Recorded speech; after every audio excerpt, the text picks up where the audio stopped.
Hi, this is Sandy, and welcome back to Incredible Transformation. I'm going to continue today on my series on returning to worship.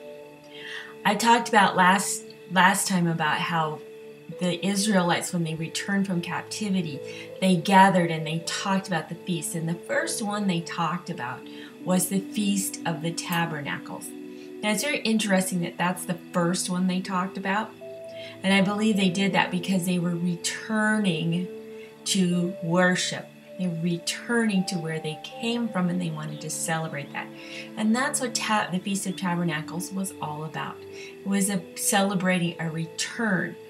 The first thing that the Feast of Tabernacles was about was because it was celebrated in the fall. It was a celebration of the harvest. It was actually a pilgrimage feast, so the people would pilgrim to Jerusalem in order to celebrate this.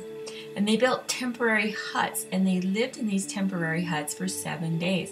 And that was as a reminder of what happened to their ancestors when they traveled around and when the Lord delivered them from Egypt. And it was a reminder of their travelings and their 40 years of wandering.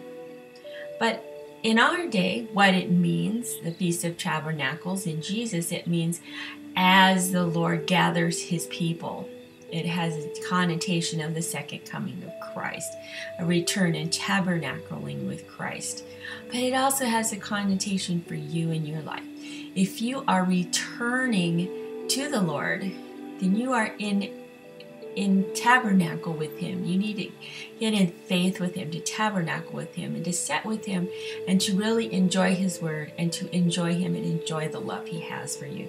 So if you are returning to Christ now, if you're returning to worship with Christ, set in tabernacle with him. Set in wonderment of the things that he has done in your life.